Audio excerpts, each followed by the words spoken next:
Good evening.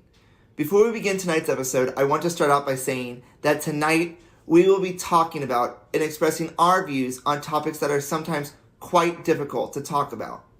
As always, the views and opinions expressed in this podcast are those of the creators and guests and do not reflect the official policy, position, or of any agency, organization, employer, or company. Views and opinions are always subject to change, revision, and rethinking at any time. As we tackle these difficult topics tonight, we encourage you to provide your views as well. Thank you, and enjoy our second episode, Wrongfully Convicted, Part 2, Difficult Discussions.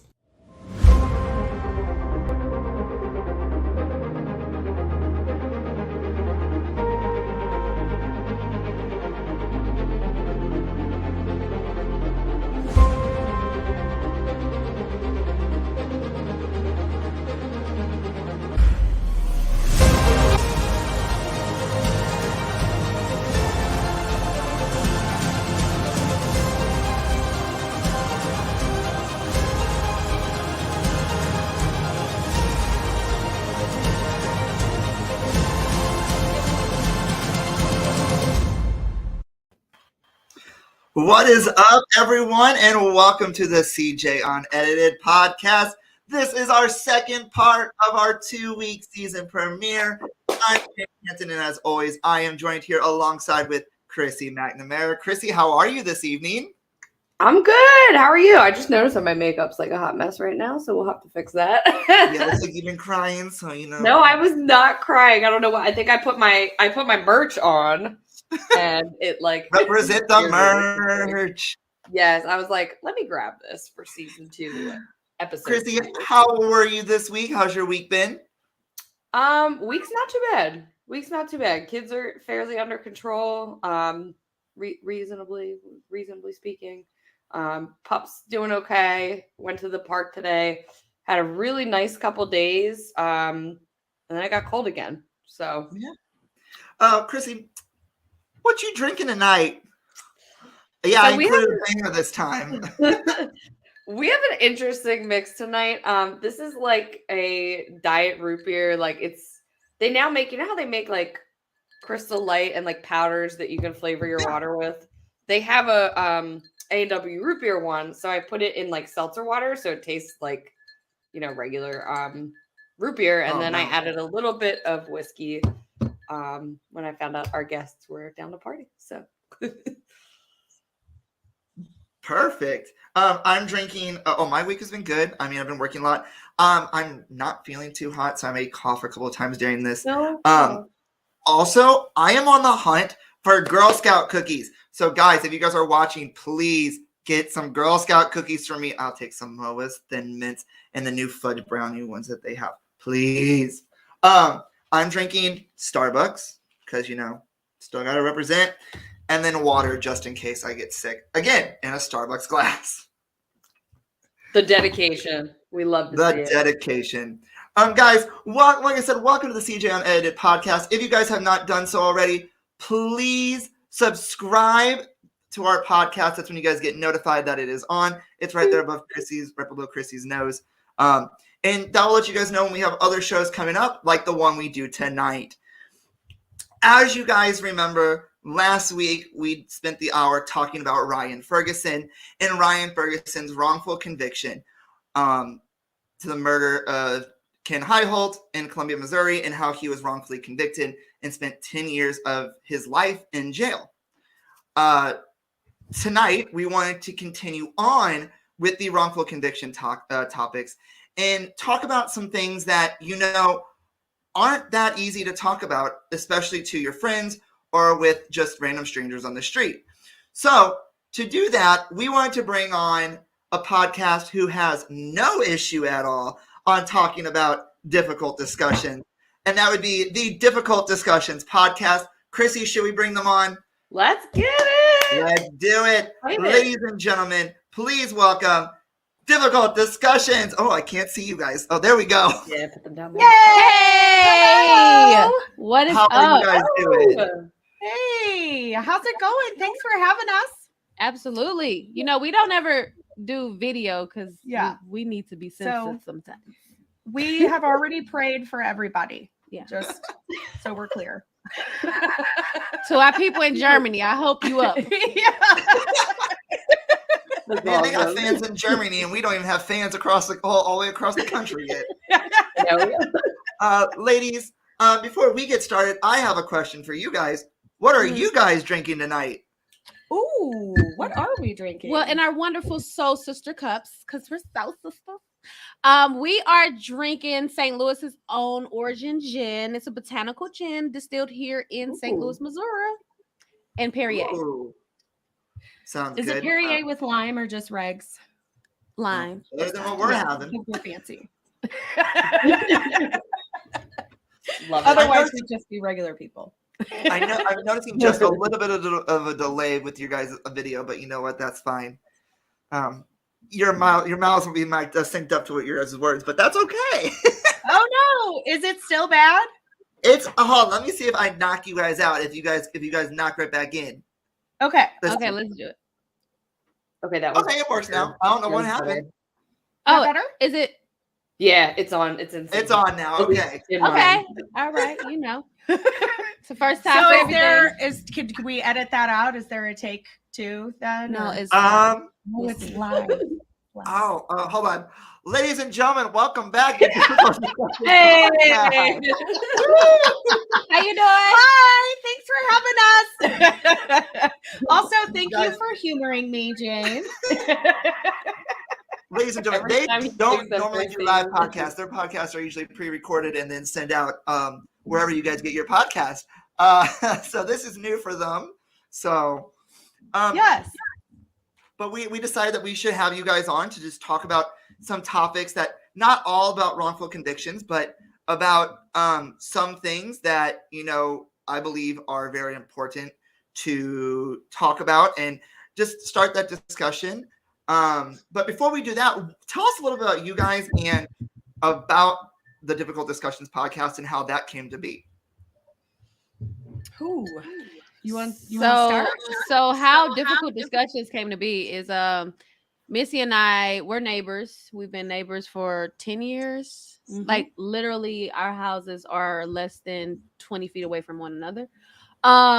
So we would always talk about different things and what's going on in society. And I would talk about my experience as an African-American, millennial in the world, and her experience as a Caucasian female millennial in the world. I'm Gen X. Yeah, we not even C's. This is why we can't go live. You are. I am by like 6 months. It doesn't matter. I'm down. Gen X.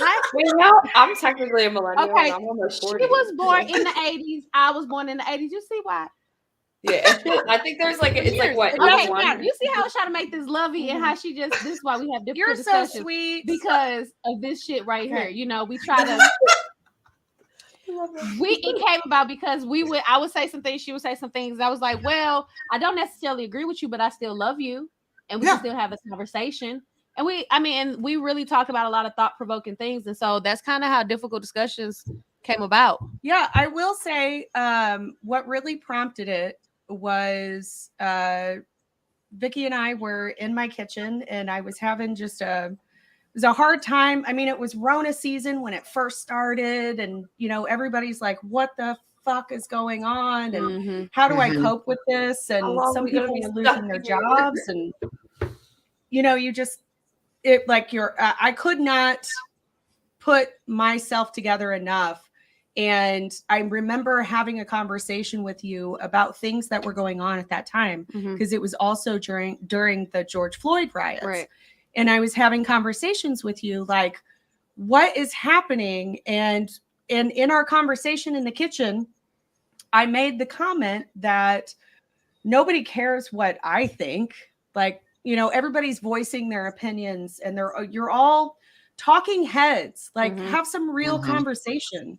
And it almost felt like nobody was having that conversation. And then I said, nobody cares what I think. And she said, Missy, do you think in this world of 6.5 billion people that there's not just one person that needs to hear your voice? I said that. And I was like, yeah, you know what? Fuck that. You're right. Let's start a podcast. Will you do it with me? She was like, fuck yeah, let's do it. I didn't That's even ever so listen to a good. podcast before that. I barely knew what a podcast was. Nope. And then it was planning calls and website development, and Here we are. ta-da. I mean, hey, you know what? That's kind of how Chrissy and I started. We met because of COVID. We met on a Zoom call, and after that, we literally would talk every day and just about random crap. And one day I called her up and I said, "Hey, you want to do a podcast with me?" And she said, "What about?" And I said, "I don't know. We can make it up as we go." And so Well, why not? that's how we got this podcast. The one thing I did say is I wanted it to be live because I want to be able to see whenever I watch a podcast or listen to a podcast, I want to see the facial reactions or the looks that they give. And so that's one of the things that I wanted to do about this show is make it live. And I also want to do something like this. One of our guests said, "Tell them a boomer said to chill out." Not your dad. Chill out. A boomer said chill out. Yeah, see, that's what's up. They're on my team. Go to bed. Be nice. Oh, I'm sorry. See, this Warm your mouth see, this is why we don't go live. She said, "Y'all." I gonna hope have that to- wasn't nobody's parental. That was my parental. I'm sorry if we offended you. Sorry. Actually, sorry, not sorry, because you do you, boo-boo. It's 2022. Hey. So let us start this difficult discussions topic over something that if you are looking at the screen right now, you have the scales of justice on either side of Missy and Vicky. And to that, I think we should kick off with our first topic of innocent until proven guilty, because to me, in this time, in this generation and life that we are in, we've always told that you are innocent until proven guilty in the United States, but that's not the truth. You're always guilty until proven innocent, and even then, you're not fully innocent because of the court of public opinion. So I don't know how we want to proceed starting this topic off. We can all pipe in whenever, but someone kick it off. I mean, can I give a flip side of that? Yeah. Because there's also the court of public opinion that could also, well, he's not that kind of guy. He wouldn't do that. Mm-hmm. And then, well, we couldn't think of him that way, so we couldn't convict him of anything, and then he gets off. So there is a slight flip side of that, because I think you have the scales up there, and that it really represents that there are two sides. It's not an even playing field for anybody. Mm-mm. Mm-hmm. No, I don't think so. We just our system is just so flawed, but we just kind of fumble through it every single day. Really, I mean, there's so many wrongful convictions. Besides, I mean, I know you all were talking about Ryan Ferguson. I mean, you have Central Park 5. You have so many people that are currently in the system, even outside of wrongful convictions, just laws have changed and they're still in the system. So it's just because there are several hoops that you have to jump through in order to get out. So right. You could be exonerated, or there was a guy that was on death row here in Missouri that the witness or the victim said it wasn't him, Mm-hmm. and recanted her statement. So even though she recanted her statement and DNA test came back and said it wasn't him, Mm-hmm. still he's on death row and having to jump through all of these crazy hoops because you have to prove that he's innocent. Yeah, it's just But it's harder to prove that they're innocent than it is to prove that they're guilty, it seems. Yeah, like James said, you're really guilty until proven innocent. And that's very much true. I think it's just we want to say things to make our citizens feel warm and cozy, even though we know that we know the ugly truth. And we know that the more money you have, the more you'll get off. The more influence you have, the more you'll get off. So is our justice system really justice? Yeah. No. I mean, if you look at the story we told the other week about Ryan Ferguson, one of the things that it's the court of, people getting off in that is when they're doing the jury, they asked the question, do you believe that people can be found, can actually be cannot be guilty of a crime? And one of the guys said, well, they just don't pick random people off the street and can convict them of murder. So if they've been picked off the street, they must be guilty. And this is the jury selection phase. And that guy became the first member of that jury in a case where he literally said you really have that if they did it kind of thing, which was what Missy was talking about. So I mean, in my opinion, you're never really, if you are, once you're arrested, you're kind of always guilty. You'll never not be guilty of the crime. It's ruined people's lives being arrested and being accused of I don't know, murdering their wives, and then and for 10 years, they got arrested, or, the cops just said it was absolutely them, but they didn't have enough evidence. Mm-hmm. So then for years, until that guy is exonerated, right, he's a pariah. Mm-hmm. Because I don't, it's like when I'm thinking of because you need evidence, right, to convict somebody, ideally, right? When did like rape kits and like DNA evidence really come into our justice system, right? Yeah. So I think they started doing rape kits because I watch a lot of. My guilty pleasure is the ID channel. Okay. Or anything, like any crime show. I used to watch crime shows with both of my grandmas, so it's just kind of my thing. So I watch crime shows, but I believe it, like in the late 70s, early 80s, they started doing rape kits, but there wasn't really any, like, DNA didn't come around until like mid 90s. Yeah. So and then you had to have a ton, like today it can be a splat and they can recreate, like it could be the size of a pinhead, and they can recreate your DNA till they have enough to get markers. So before that, it was what, eyewitness and how blood type. Yeah. But even before blood type, based on eyewitness, right? Mm-hmm. Yeah. So imagine, I mean, it takes me back to Emmett Till. Like that was an eyewitness situation, which on her deathbed, she said, no, he didn't do it. And that ruined the lives of a generation of a family. Mm-hmm. Yeah. And then my biggest thing is, in America, we just throw money at it. Here's a settlement. Mm-hmm. It's always undisclosed. Always undisclosed too. Well, and we had kind of touched on that when we were talking about, we brought up surviving R. Kelly. And the question that came up was, how can you have a system? So we have a system where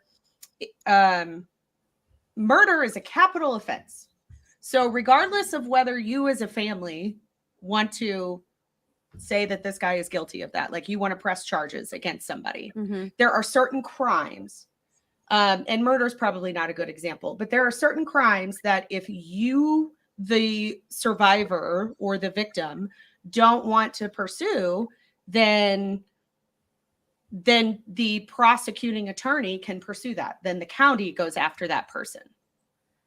And you can file a civil suit if you want to, but you don't have to file a criminal suit. But prosecuting attorneys will still go after those guys, but only for certain crimes. Mm-hmm. I wonder what crimes are those. Oh, it's really weird. It's crimes. I don't know. Is it crimes against women, or? I love the way you guys do that. Just I wonder what it is. That's us. Yeah. Editing ourselves in an unedited podcast.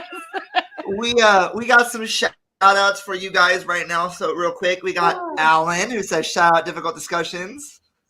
Hey baby. I knew it was him as soon as I saw the name. I was like, that's my person.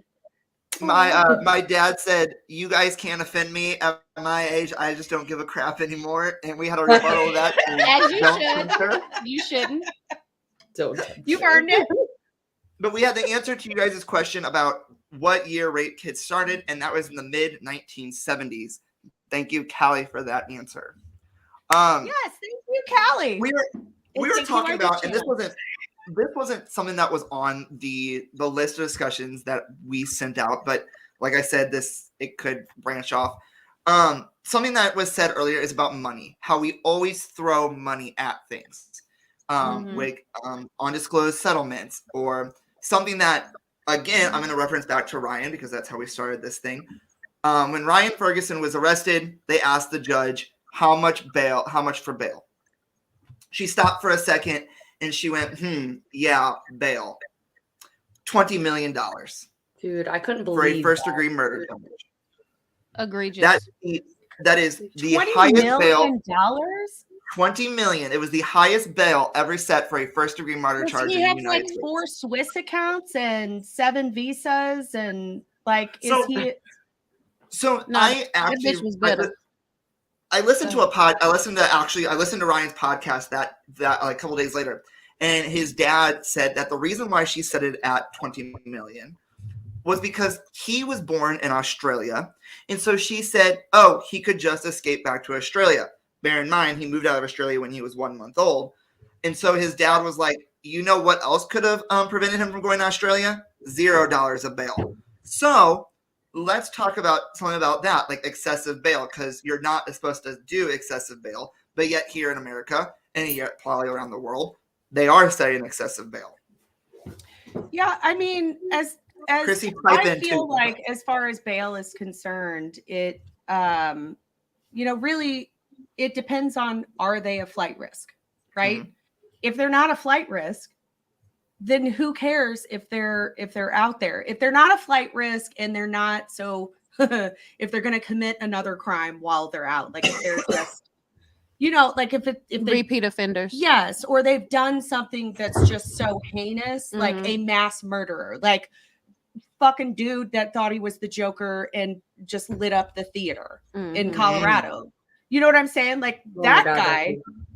That's a huge bail that you need to set for that guy, because he's got some kind of vendetta that if he gets outside of those bars, he is going to make sure that he fulfills that.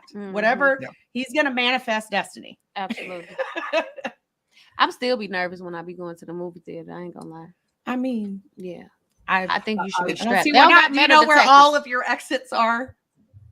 I used to get really weirded out when it first happened after it too. Like it would be dark and I'd be looking around. Like I said to my husband, like, do you hear something? Right.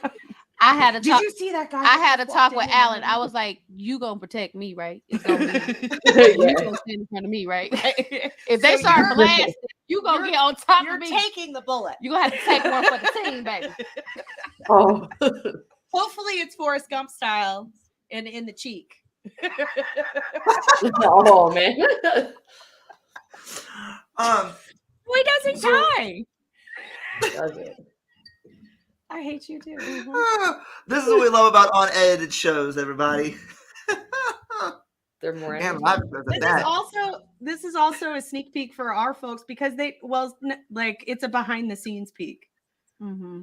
Yeah. Because everything that we put out there, this is why we edit. We actually doing really good.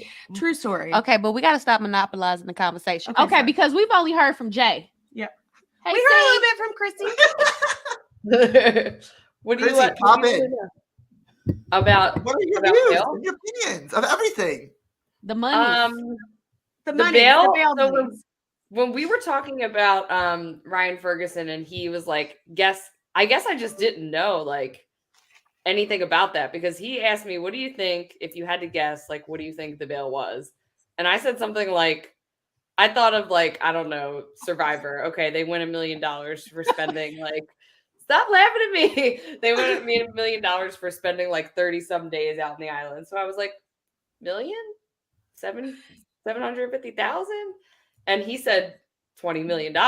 And I just was like gagged. Like if you go back and watch the episode, you just see my mouth like gagged on the floor. Like it seems asinine. And then given everything he went through, and we were talking a little bit about like the stigma that follows people around, like even if they're exonerated, or even if the crime was like something a little bit not as serious and they're released, like people have to change their names, they've got to move elsewhere. your whole Right. life. Like you might only get one shot at this thing, and the whole thing is just kind of chalked up and screwed up. I mean, that is true. Yeah. So I was shocked and gagged by how much that bail was set at. It seems asinine. I don't know what I would do if I was in that position. It speaks volumes as to why, like, I mean, anyone's father would do what his father did, but his father worked his ass off to get that conviction overturned and to, bring new evidence in whenever he could. Like, to me, having a bail that high, like, that's beyond politics. A lot of rappers and people wealthy, they get high bails because they're basically trying to They're get the money. rich. They're rich and they can get the. I have never heard of a celebrity getting a $20 million, bail. Like, that's ridiculous. Like, that's why I said the bitch was bitter, because there had to be something more to it. And it was, to me, saying that, oh, it was because he could flee to Australia. That sounds very dumb coming from somebody that studied law. To me, it sounds as if like she had, I don't know if she was PMSing that day, but she had something much deeper than just, oh, he can flee. No, she wanted him to suffer. Even if he flees to Australia, do we not have an extradition treaty with Australia? Some countries, I know there's some countries that we don't have an extra. I feel like their But- crimes for punishment aren't as bad. Like if you ever watch like any true crime podcasts or videos, like people murder in Australia and they're in jail for like a lot less time than. Oh, people. yeah. And I don't know if Australia that jail is is beautiful. Yeah. Well, because it's a Every rehabilitation. time I would watch Deadly Women, if y'all remember that show, they would like say like how long they were in jail, and I was like, what? Like, So I found a video of Chrissy finding out the 20 million. So this was her reaction to that. my face already. That number. Let me see if I can bring up the sound because usually I don't do this. We're gonna go to right here. Can you hear it? So, do you hear it? Charles wavered on his confession multiple times, but investigators convinced him that Ryan was talking, and Ryan was going to pin the whole of it on Charles. So Charles took a deal. Plead guilty to second-degree murder, testify against Ryan, in exchange for 25 years in jail. He took it. Hold on. What do you have to say? Wow. That's just the first part. Friendship. I mean, Damn. yeah. So, here we go. You suck, Chuck. So immediately, keep your mic on for this because I want to But I hear feel your. bad, I a wanna little hear more your bad thought. for him once I learn. Okay. So immediately after Ryan's arrest, his legal team requested bond. What do you think his bond was set at? Oh my god, I was so under it. Oh no.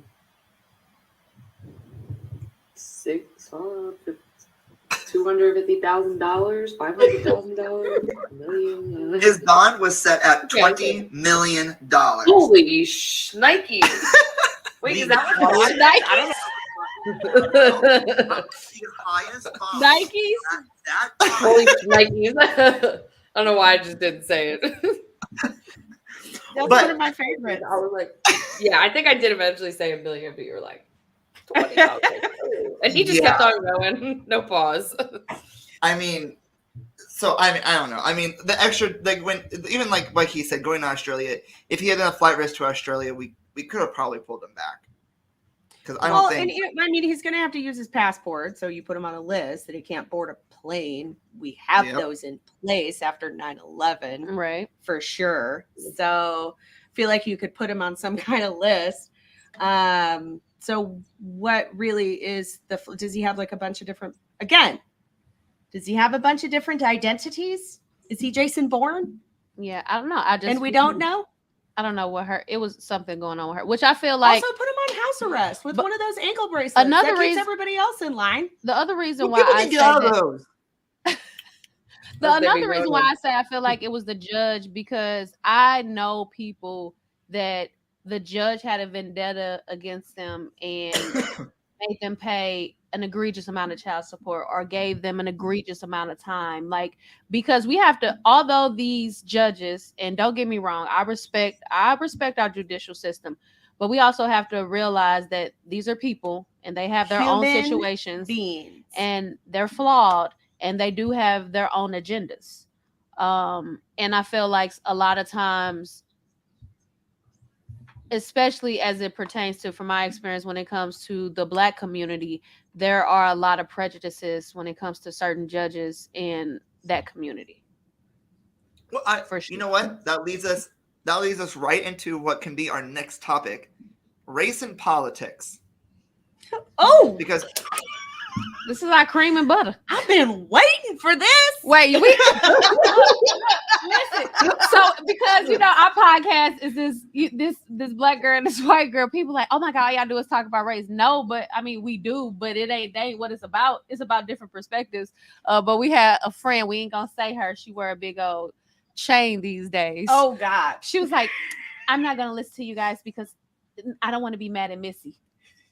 What? Oh. I was like, what? That don't even make sense. That's your friend. Although I had an epiphany with Tiffany, who said, you know what? That's very respectful of your friendship, because not everybody is going to support your art, even though they're your friend or your family. So valid. Art and opinion is two different damn things. I understand. Anyways, but race and politics. I mean, yes, we do get the tag though that we talk a lot about race, but I feel like it comes up. It's America. Everything about race. America. I mean, We in America. That's our biggest problem, honestly. If we could get past that, we could do a lot of think things. it's that our hot dog buns are shorter than our actual hot dogs, but. Dude, So I never what thought of these that. days They that are kinda coming out are. of this show. They kind of are. Back to the topic at hand. Girl, say what you was that's why gonna we say. don't go live. Okay, we're gonna stop saying that. Go say what you was finna say, please. That was some bullshit that you Oh just no, they're What frozen. did I say? They're not frozen. Oh wait, they're okay. Wait, now they're good. Do we keep freezing? No, go ahead. No, So- now you're good. So you want to talk about race and politics? Man. Where do I start though? Because, okay, can we just back up though? Because I feel like it's not just about race, it's also about gender. Oh, hey, Oh. that's another thing I have on this thing: gender and punishment. Oh, there we go. Okay. Okay, I got ahead of us. What I'm does that sorry. do? I'm sorry. Might be. Okay, race and politics. She don't understand talking points, y'all. I talk my points, which is all I need to understand. So here we are in 2022, Mm-hmm. right? Mm-hmm. Why do we still see, when it comes to politics, why do we still see certain parties or certain pundits reaching out to certain groups of people or certain communities and then not doing the things that they say that they're going to do? Because it's about the vote. You know that. Why are you asking dumbass questions? Man, I thought we were gonna go into I thought Like, somebody was gonna have an idea. I don't know, like that. I'm not that into politics, but do you mean like how, like, okay, so the current president, a lot of people, like, obviously enough people voted for him to get him in a position of power, and now nobody's happy about it. The price of everything seems to be up. There's a lot of other things that people are unhappy about. Is that what you mean by that? I think. Okay. I'm not Yes. good with political stuff. Yeah. So No, what she's saying is, let me break it down to you. I'm gonna say it in what she's saying is like how some politicians go after the Black vote and because it wins elections, and then when it comes down to it, they don't do anything for the Black community, or they go after the LGBTQ plus vote, but then don't do shit for that community. yes, That's what you're saying. yes. Then that's why exactly you what didn't I'm say saying. that? That's exactly what I said. Moving on. It's so when it comes to me, when it comes to race and politics, we use race in politics and I'm saying we collectively, like not necessarily us, but we use race in politics as more as bait and as like I'm just trying to get a vote, like a competitive and advantage. get power. Like Mhm. it's just about the power. It's not about what are we doing for American citizens, Mhm. right? Because I guarantee it, you watch this next presidential election, Mhm. it'll be more about the immigration vote and less about the Black or Hispanic vote. Probably so. Was that like always a thing, or is that something in recent years that's kind of No, like because Oh no, that's always Black people taken used to be over? slaves, so it couldn't have always been the case. See, because Period. All right, I'm gonna stop talking. This is why I try to stay quiet. and then there was a point where women couldn't vote. So no, it wasn't always a thing. No, not always. Not always, but it has, I mean, it's been a minute. I guess like when did this take more prevalence where like it seemed to be, I don't know if like performative's the word, but it seemed to be like they, I don't know, focused on getting the voters from those groups of people, and then like you said, they're not following through on the things that you expect them to. Lyndon B. Johnson, Okay. who was John F. Kennedy's predecessor, in 1964 enacted a right, or not, I mean, it wasn't a right, but whatever it was, that said it basically discouraged Black families. It discouraged having a Black man in a household. Damn. With So people thought of him as a civil rights hero, but then he's also kind of racist. Yeah, that's our ugly underbelly of America, unfortunately. Yeah, and but when it was put out there, it's like, oh, we're here for you, and we're doing all these great things. Like, look at all of these great things that we're doing. We're going to give you more money if you break up your household, because we know that that's going to put more of your children in the system. Oh, absolutely. And then we're going to incarcerate your men for crimes, and then you're going to be poor forever. That are like from this barbaric law that got changed, but we still have people incarcerated from crimes that they did that are no longer punishable. They're no longer to the crimes. extent. Well, it's still a crime to spit on the sidewalk in St. Louis. Did you know that? But it ain't a crime for, like, for example, marijuana days, and we have so many people in jail for not moving. It's ridiculous. Don't even get me started. If that's what you want to do with your life, then you do that. If you're not blowing it in anybody's face, then who the fuck cares? But also, do you know how many people invest into our jail system? Like, how many celebrities invest? What do you mean invest? Yeah, like they have stock into our prison system. What? What? Our prisons cannot. My mind is blown. It cannot be publicly traded. Are you serious? I mean, I know building prisons is a multi-million-dollar business, but are you serious? You're not serious. Do y'all really? It's not tradable. It's tradable. It's not. I've been muted this whole time. So, what? Sorry. I've been muted this whole time. He muted it. Were you trying to talk? I've been saying things and nothing's been going through because I've been muted. You sorry. Go ahead, Jay. We didn't hear you. I didn't realize I was muted. No, I was about to say, it's weird that celebrities will put in to our prison systems, but then our own tax dollars, it can either go to the prison systems or it can go to fixing the potholes on the streets, and our tax dollars will go to fixing the potholes on the streets than it would be to, train our guards or stuff like that. But yet these celebrities can put in money. Oh yeah, because the prison system is a very lucrative system. Celebrities also bailed a bunch of rioters out of jail. So rioters or murderers? Kind of. Oh, okay. A little bit of. So I mean, okay. So one thing since we're on this, what? I love when they like disagree on something and they just like take a sip and then just. I love it. No, that's No, that's- agreement. That's agreement. That's when we do that. it's a Agree.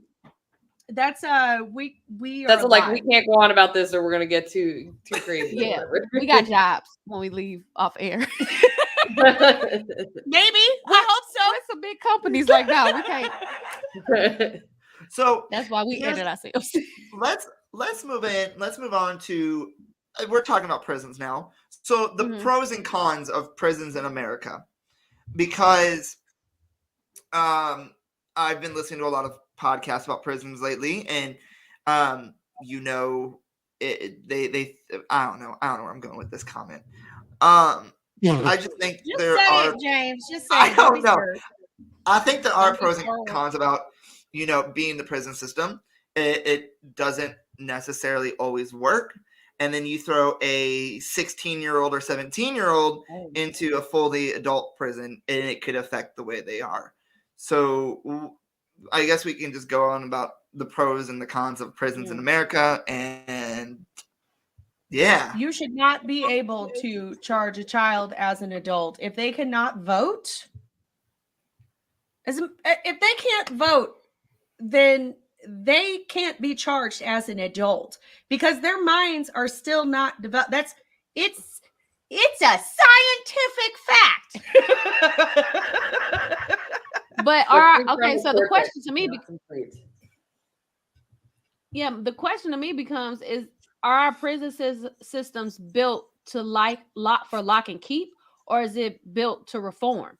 And to me, if it can't be both, it cannot be both. You have rehabilitation reform centers and you have prisons. I thoroughly agree with you because I don't think that you can they have white collar prisons and like death row inmates and you got different levels. Yeah. So you got like D5, maximum D3, security or whatever it is. Uh-huh. I don't feel like you have to be very deliberate about the people that you put in those penitentiaries where you have some of the most just foul and evil human beings. I'm not talking about anybody who is innocent and behind bars. I'm talking about evil exists. Okay. Yeah. Those people that are truly evil are in those penitentiaries. They need to be with other truly evil people because otherwise, like you're saying, you drop somebody in there who maybe, I don't know, committed a similar crime but it's not so egregious. You put somebody in there that committed a softer crime. Mm-hmm. How does that rehabilitate them? Putting them in contact? Because you are exactly right. They're going to eat them alive. So my question to the group becomes, does everybody feel safer because we have prisons? Do you feel safe because we have prisons? Before we get to that, hold on, because we got this thing about Missy saying that kids should not be charged as an adult. We have some rebuttal from our audience. Ooh. Our first one is they can be tried as an adult and should be in relation to the crime, because that's what Scott says. And then Chris says, I feel like if a child will say 12 to 17 murdered someone, then they shouldn't be tried as an adult. So we have back and forth. But the thing is, if you look at the Slenderman killings, when the two girls murdered the girl based on the movie, they were tried as an adult. And in my opinion, they should be tried as an adult because that was a horrific crime that they mentally knew what they were doing. They do and they don't. So think about the your mentality at 12. So this is a similar thought process that people more often commit suicide in a certain age, right? And it's mostly your formative years. And it's because your world starts, and ends with whatever that tiny, tiny circle is that you have. So I feel like if we're going to say that prisons are rehabilitation centers, then we're not going to charge children as adults. We're going to try to help them to be better adults so that they can function and contribute to society. Now, I'm not saying that some children are not evil and capable of doing some stupid shit and some bad shit. But what I'm saying is, did we create a system to help, or did we create a system to hurt? Because if we created a system, like, where do you draw the line then? Yeah. So what's the age? So if a 7-year-old kills his mom and says, I fucking hate the bitch. Oh, jeez. I'm just saying, like, should he go? Should do that you child, charge him as an adult? Right. Or are we charging them as an adult because they're teenagers? But you said, Scott, it goes back to, egregious crime, right? So are we calling a spade? Are we saying murder is murder for outside of a 7-year-old child? Are we saying? Go ahead, James. Let's put it this way: the guy who shot up the movie theater. Let's say it was a 13 or 14-year-old who walked in, shot up the movie theater. Should we not charge him as an adult because he killed 30-something people? Or should we charge him as an adult because he went in knowing what he was doing, premeditated it, and then killed those people? Would you charge him as an adult? Did Klebold and whoever else it was in the Colorado shootings in '99 at the school. They knew what they were doing when they did it, but they weren't. They plead insanity. No, they killed themselves. I mean, well, yeah, but what I'm saying is most of the time they'll plead insanity. That's the caveat to the Colorado high school massacre. Columbine. They killed Columbine. Yeah. But no, I don't. I honestly don't. I don't agree with the comment of that children should be charged as adults. I just don't. I feel as though children should have, as much as we invest in as many prison systems and rehabilitation centers, we had, like your point earlier, James, we're gonna fill a pothole, but we won't take care of our citizens. Whether our citizens are lawful or unlawful, they're still citizens. Okay. And I feel like when it comes to our justice system, it needs to be dissected and there needs to be buckets, because the way you would,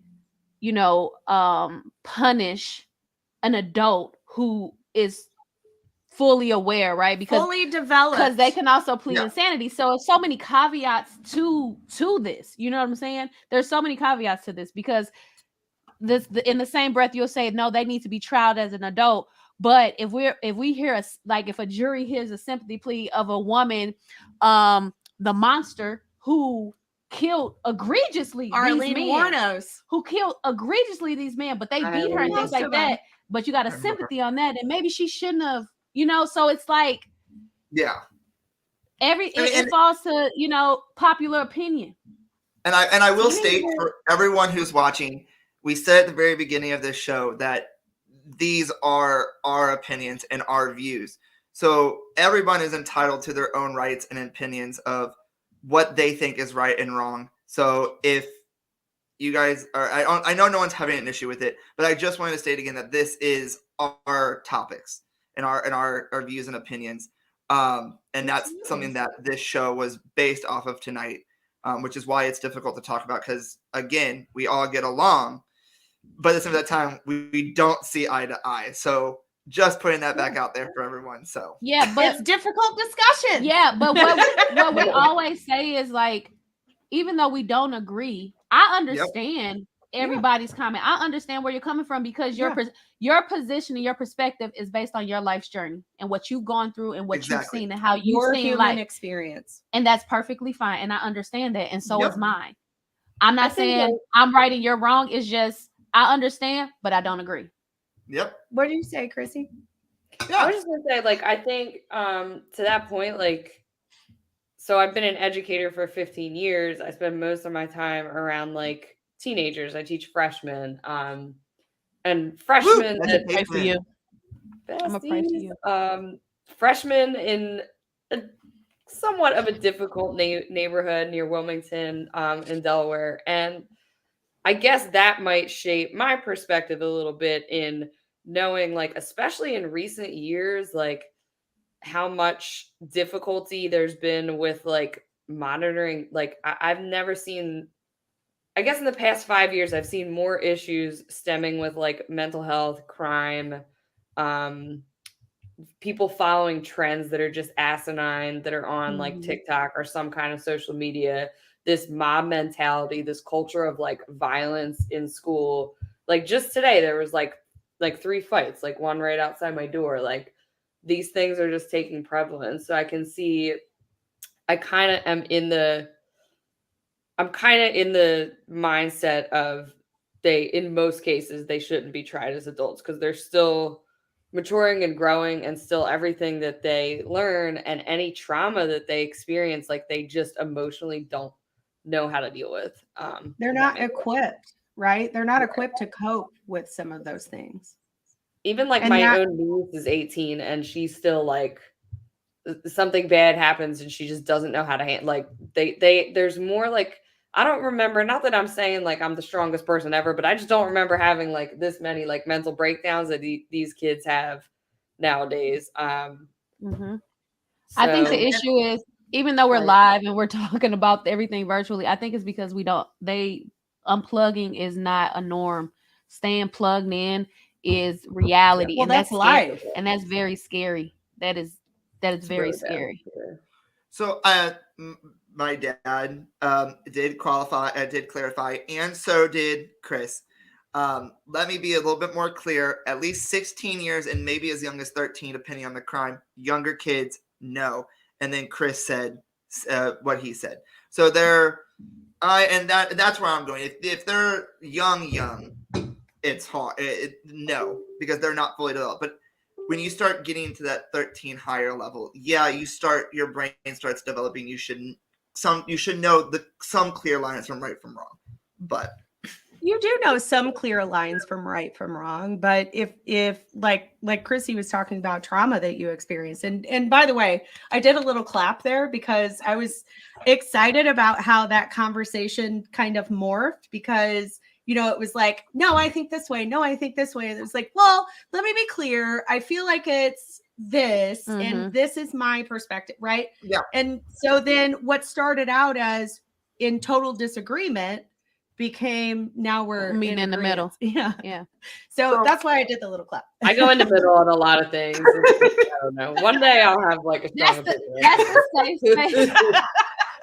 That's the safe space, Chrissy. But trauma. So think about trauma. So I don't want to get too personal, but a lot of people know a lot of my story, and my story has a significant amount of trauma. I can tell you right the fuck now, there is no way in hell that I knew what I was doing when I was 13, 14, 15, 16, 17.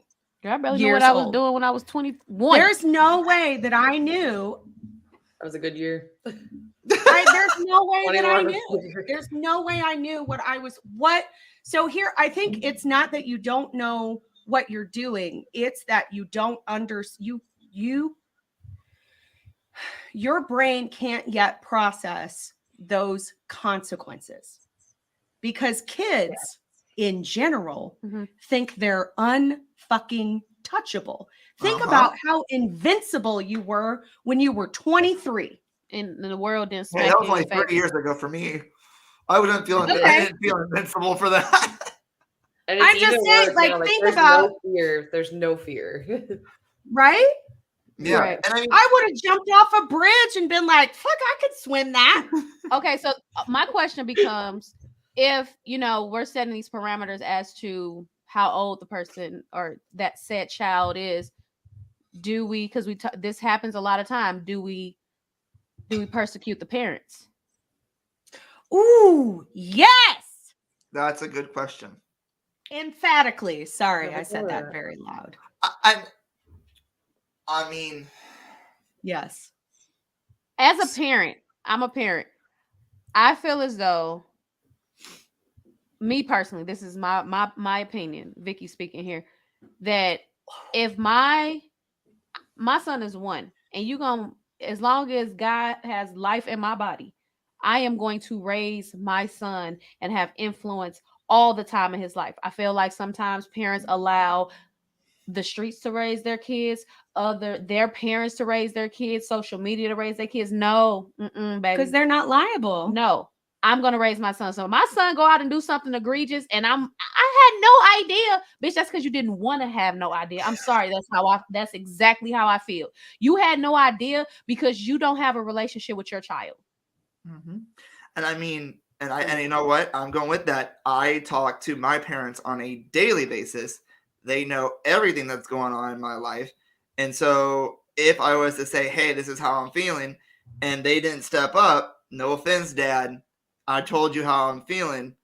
You should, they shouldn't have some, because they've seen me since I was a kid. They know just by the tone of my voice, by the way I sound, if I'm up to no good, or if I'm not doing, if something's wrong. They know the back of their hairs and back of their neck stand up. Exactly. So I mean, you're right. I feel like you're right there, Vicky. Like sometimes the parents are reliable. Now sometimes parents don't know. Their kid might seem normal on the outside and be like, yeah, everything's fine, and then James, as a parent birthing a child, there's just a connection. If that connection is broken, that's because that parent wants that connection broken. And that's for me as a parent. I don't know if it's wants that connection broken, because so we did a difficult discussions podcast on was it depression, or you talked about postpartum depression, right? And so I think postpartum depression comes in many facets and at many different levels. So I think that there can be, like, that's a very important time for you to develop a connection with your child, right? But if you're not feeling it, and this is going to sound really, really bad, because I haven't experienced childbirth, but I've experienced fur babies. And if I don't have that connection with you, when something goes, like, I'm not going to know if something's going south, because I don't really know you. I don't really know that behavior. I don't really know that connection. But is that because you're choosing not to know? Have you made an earnest effort to have that connection? I have seen women try to make an earnest effort, but because they're mentally blocked, they can't. For years, to the point where they shoot somebody up and you're like, I never knew my child. I don't want to say for years. I never knew that. I don't want to say for years, but I think that there's something to be said about, there's an initial connection that you have. You clearly had that with Mr. X. You had that with him. Not every mother has that. And so just trying to be respectful of those mothers that didn't have that they don't feel, because they already feel like, why am I not, this is my baby. Why am I not connecting to them? I don't believe postpartum depression lasts for 7, 8, 9 years. I don't think it lasts for 7, 8, 9 years, but you've already planted the seed of how you feel about that child. So you've already created some sort of disconnection with that child. Chrissy, I don't know about you, but I'm over here making sure my husband's not overhearing this, because I'm trying to convince him to do things in the next year. Anyway. But we're not scaring him. But no, I mean, I think he's downstairs. I kind of like this. David's like, "Are you okay?" I'm like, "I'm making sure Rob's not outside the door." I don't know. Like, I'm gonna have to disagree, because I feel as though to me, that sounds like a scapegoat. It's like, oh, I suffer postpartum depression. I didn't have a connection with my child. To me, that's very selfish as a mother to say, I didn't have that connection because of postpartum depression, which is real. That's a chemical imbalance also. That's science. But to say that because I went through postpartum depression, I never had a connection with my child, and I will never have a connection with, or never. I don't understand my child. To me, as a mother, that's because you choose not to. And I'm not trying to offend anybody. This is just my truth. I 100% believe that. I feel like we live in a society where society, that's our word. But we live in a society where people are so quick to write things off, to temporary inhabilitations from a mental standpoint and just say, okay, this is how it is forever. And I'm going to rely on this forever without any type of reform or any type of attention to getting better. I feel like a lot of times in our society, especially, people play victim so much. Oh my God, it's a victimhood Yeah. society. It is a victimhood society. And like we have, honestly, I'm gonna be very honest with you. I feel like as a society, we have become bitches. Like, honestly, I feel like, and I don't mean that from a gender. Baby back bitches. I don't feel like They're that's like, like, not from a yeah, gender like- standpoint. This is nothing against like female or male, but we have become so bitchy and whiny, and this happened to me, and every You go on Twitter, like that's on Twitter. You know what? I have I a mean, question. okay, go ahead. I have a question. Go. Miss. Damn, Why yeah. did that hand raised. start though? Is it is it because everybody's concerned about intersectionalities and what level of victimhood they are? Because that's how I view those intersectionalities. Like you are African American, you're a female, Mm-hmm. so there's already two right there. Mm-hmm. I've only got female because Caucasian doesn't count. It don't. I mean, You are an asshole. Yes, it does. Okay. Now I will say Anyway. this. Sorry. Victim. I mean, I'm not gonna lie. I've played the victim on sometimes. Everybody I has. mean, everyone plays victim. I mean, and this is the thing as I get into, and I'm gonna be completely honest. I get into fights sometimes with my father, and sometimes I like walk away while he's rambling because I don't want to be wrong in some situations. And I think that is something that when we put on Twitter or on Instagram or something on our opinion, people put on Twitter and be like, hey, like, whoa, it's me. And then people try to go, oh, it's not you. They just continue to put that, yeah, it's only me. Like, and I see that all the time. So, I mean, I played the victim before. So James, when you say you walk away, is it because you say you don't want to be wrong? Is it wrong or disrespectful? Or both? I don't. He's watching. Hey, keep it Difficult my friend, 100%. We keep it 100, honey. I mean, there are times where, he's right and I'm wrong, and at the point I don't want to be wrong, so I walk away, and I think he knows that I walk away, and then I try to change the subject, and I think that's just because at points that I know he's correct, and I'm like, oh yeah, I get it, okay, I'm done, like, yeah, done with the topic, like, and he always like Moving on, Dad. Ball. I mean, and he can, if he's on here, he can attest that there are times where I'm always like, okay, let's change the subject. Just tell the truth. Right. Okay, Daddy, come on, because he's trying to be politically correct. Right, quit bullshitting with yourself. Tell the truth. like just say it, rip the Tell the Band-Aid off. truth, Rufus. So let's go on to. We so went one some of the other circles, topics but they we were had on fun. there. Yeah, I'm moving on from that one. One of the topics we had on our discussion was brain development in minors, and that is something we did talk about. Wow. So I'm gonna backtrack real quick. We've had all these cases lately of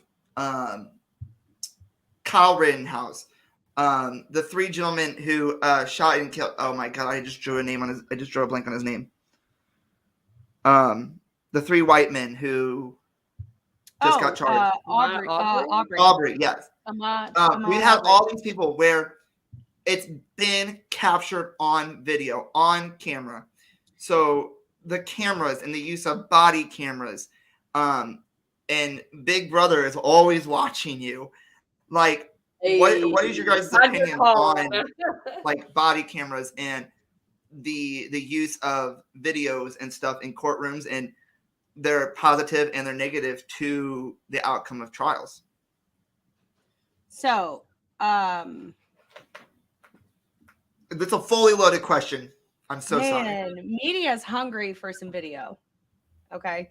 But I also feel like we don't need to see everything when there's an investigation going on, because that's how we get to the space of guilty until proven innocent.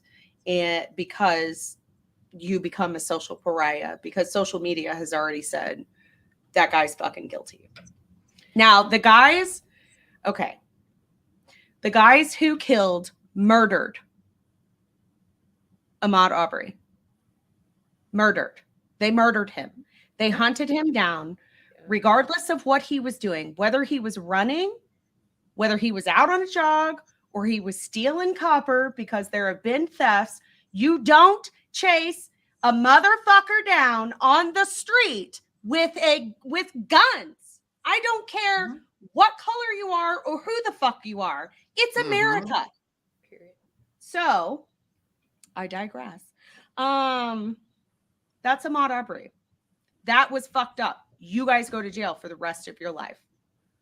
Kyle Rittenhour, I feel like that could be a different case.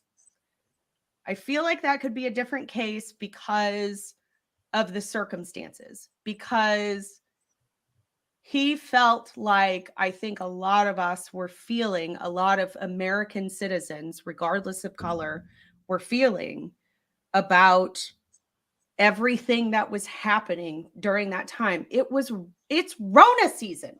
It's fucking crazy. Everything's crazy. Everybody's locked in their houses. People are losing their fucking jobs. And if you're locked in your house, you might be getting beaten and raped on a daily, or fucking starved. You don't know. We have food programs in schools for a fucking reason, because kids can't eat at home.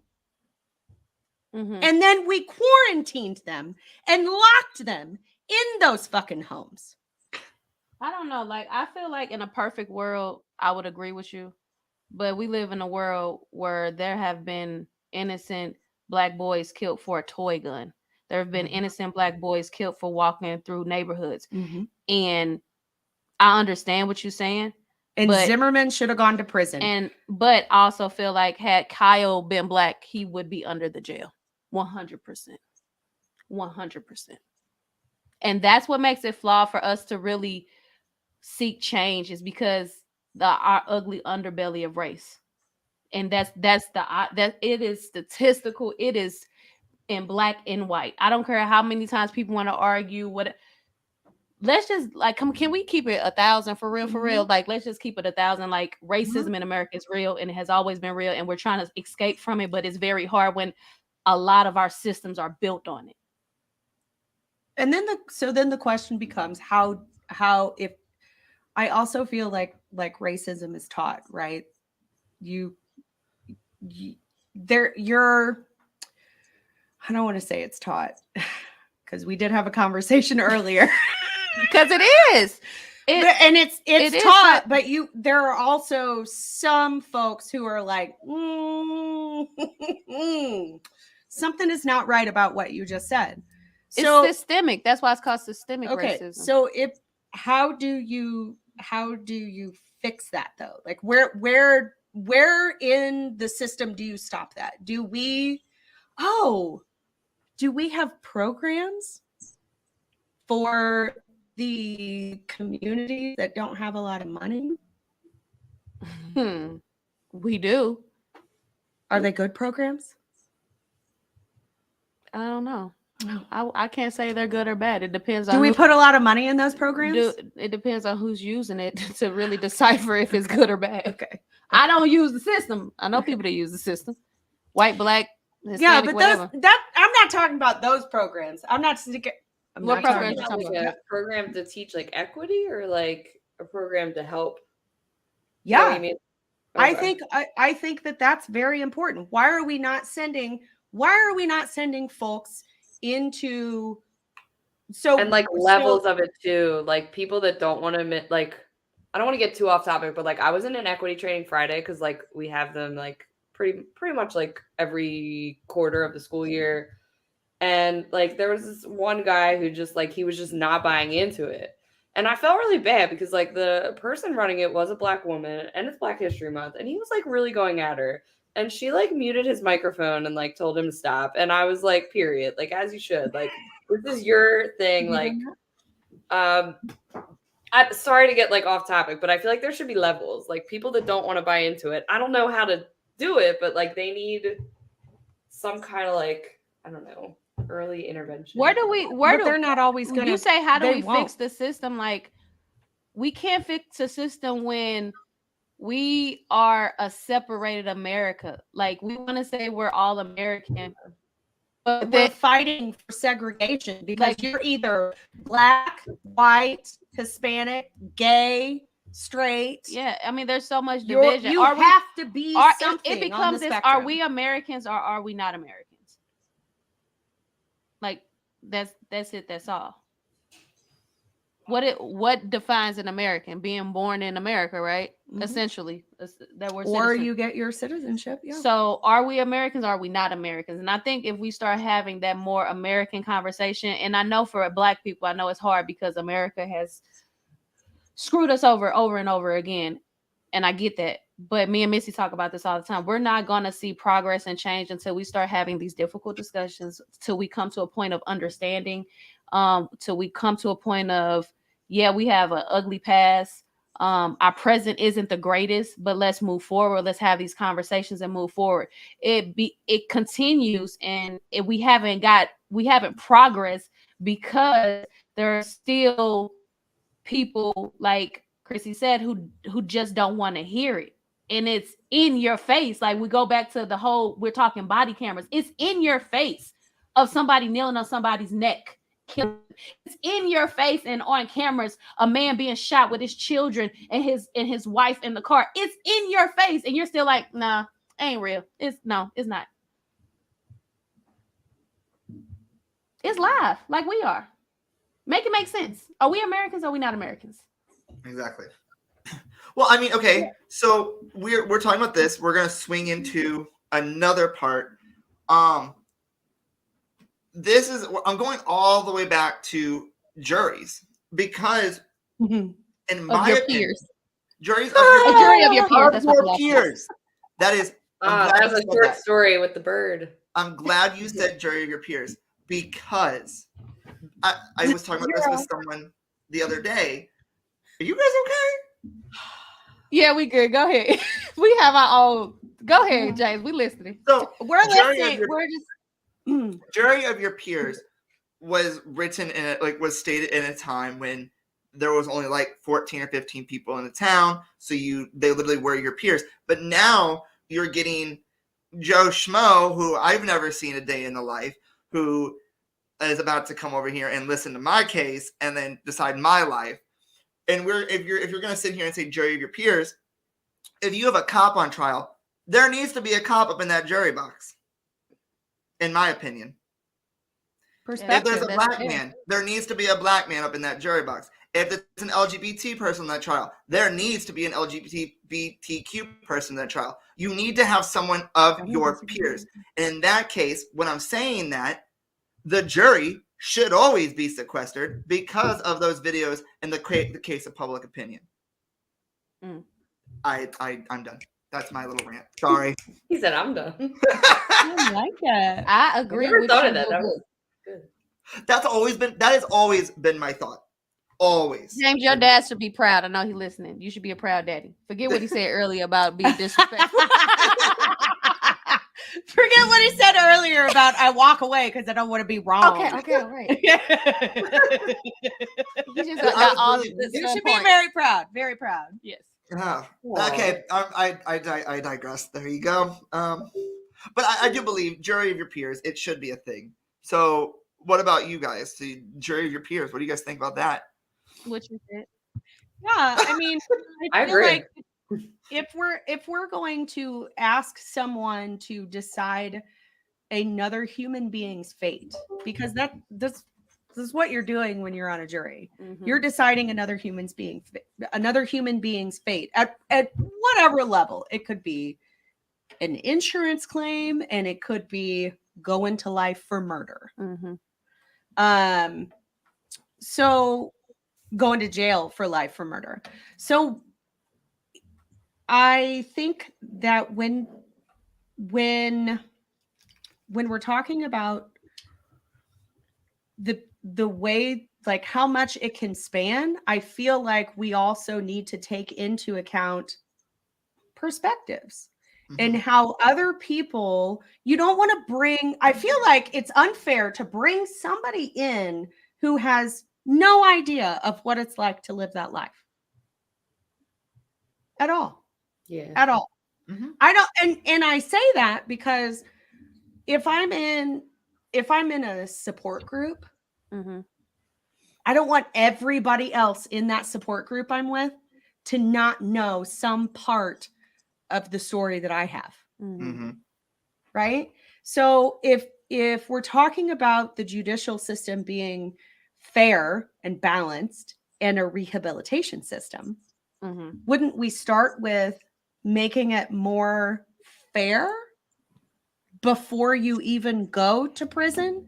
Don't we make it about deterrence and investing in the citizen before we go to It's almost like restorative practice in schools before punishment. Sorry, I didn't mean to laugh.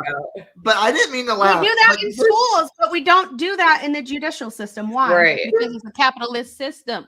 Come on, I'm y'all not know laughing. these answers, and y'all just be asking these No, questions. that's a I blanket. mean, hold on. That's I'm not blanket laughing at Missy. I'm not laughing at Missy's comment.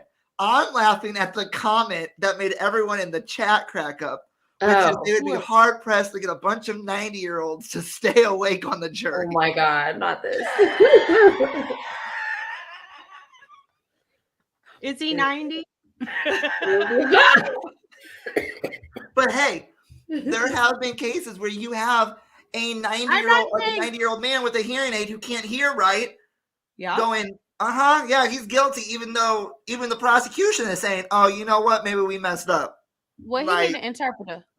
He does need it. Well, maybe you don't put that guy in the jury. I'm just saying, like, and it doesn't mean that you need to have more than one person on the jury, but maybe you should. So if you get a hung jury and it's just one person, then I don't know. You know, they ask you all those questions. I got sent a letter for jury duty last year. They ask that questionnaire, like, not bad. Okay. Have you guys ever filled out I've been like not picked, like so I many will times. say, I have gotten summoned for jury duty, but it was in St. Louis, and for when I got the jury duty, I had been living in Warrensburg for 5 years, and so I wrote them and they said, I don't think I'm the right fit for your jury because I don't live in that city anymore. Like legally, my driver's license says I live here too. Legally. But I've always wanted to serve on a jury, so I want to hear this. So you have been summoned, but you no longer lived in the county for which you got summoned, right? And Chrissy, you have not yet been summoned, correct? I've gotten like the paper and gone and like sat in the room for hours, and then they were like, okay, we don't need y'all. Like that was like 3 times. I just want to go in. Man. And everyone laughs at me and they're like, no, you don't want it. You don't want it. Like I play all these social strategy games where I'm like on the jury, but I've never been on like the real jury. I don't even get picked to come in because I answer the questions truthfully. Okay, yeah. I've never seen these questions that they have in that questionnaire, though. I mean, come on. Have you ever been? Do you have family members who have been involved in felonies or whatever? Yes. Have you ever been involved? No, but yes. Also, have you ever been involved in any kind of legal dispute? We Americans. The fuck you mean? Like, yeah. Yeah, I have. I ain't never got a paper or pamphlet or nothing. I ain't never had nobody. Well, I got a paper. Oh, there's a lot of questions on this is just for a civil case. I don't even know where this is for, but if you or anyone close to you has made any type of claim or damages, explain what it is. If you or anyone close to you has ever been sued or been sued, any type of lawsuit, explain. Do you feel that money damages awarded in lawsuits are excessive? excessive, often too large, about right, occasionally too low, often too low, other. Yeah, they're like it's like scales. Yeah. Yeah, no, that sound like a quiz. Mhm. And I already went to school. I went to school. It's I ain't Oh no, took it is a quiz. It's a lot of I'm work not for you. sure. to if sit you there and nail not in the be form, on. it's bubbles. I'm not invested. And I know And then I'm you an get American on the citizen, jury, and then they but I'm not. you just answered all those jury questions, and then you go on the jury, and they say something stupid about like, do you like pepperoni pizza? And you're like, what? And you're like, no. And they're like, we strike to remove this jury. And you're like, just because I said I don't like pepperoni pizza? So I Like- done wasted my gas Not to pepperoni. come here. Oh no, baby. And my Yeah, time. that's My how I time is felt worth with more them. than my gas. I think you know Well, I how, don't know with inflation. I think you maybe know you're how right. that on your driver's license they ask you, do you want to be a donor, right? When you die, I think they should ask you the question, do you ever want to serve on the jury? So they You ever already wanna be a have a jury? populace there, and they could just start there. If you want So we an can stop accurate, sending all this information and filling the It's blanks. your civic duty. That's literally. Girl, it's if you want an accurate representation of how the jury system works, you should watch the television show Bull. Bull. It's on It's on Oh, NBC. And or It has CBS. my favorite guy from NCIS. He's so Yes. cute. What's his And name? it is an Anthony. accurate. There's so many lawyers that have said this show is accurately what the justice system is like inside a courtroom. And the jury phase, the jury questioning is so. That's why I said they asked about the dang pepperoni pizza, because that's a simple question. Or they could say, when you wake up in the morning, do you use the restroom or do you get in the shower first? And depending on your answer, it could depend if you're in the jury or not. I feel like that's none of your business. See, that's Depends on the day, that's Bestie. you question our judicial system. Well, how that make sense? How that make sense? What that make sense at? It's so Although, random. don't you think your intersectionalities would have to come into play if we're looking for like, okay, so what's your orientation? Sexual. Sexual orientation, race, occupation. I feel like that's it. The Can base you for jury say? selection is can age, you- sex, and race. Can you prefer not to answer when they on job applications they say what's your ethnicity and you can choose not to answer? Can you on the questionnaire for the jury can you choose? Well, no, not if to we want to answer? make sure that we have representation. So let me bring you guys up to speed. on Because something I identify as a purple alien, so So can I I? Not who? Not- Oh my God, we are getting. This is how I identify, and you gotta respect it. I That's am. why we not live. Hey, I am from the James, you planet have to clip that. Kawishma in the third dimension, who I'm going to. You have to So, clip that. and my Let birth me- name is Swishwana. I'm gonna write that So down. That's let not me. What's your birth name? So let me Shishwana. tell you guys something. Swishwana. It's an ancient dialect. When Swishwana. Oh my God, Okay, got it. I wrote it down. my makeup's gonna see during the Ryan Ferguson case in Troy in Lincoln County, where Troy, Missouri is, everyone besides Chrissy in this podcast right now knows where Troy is. There was, back in 2004, if you were summoned to jury duty, you could, for the whopping price of $50 in 6 hours of community service, get out of jury duty. What?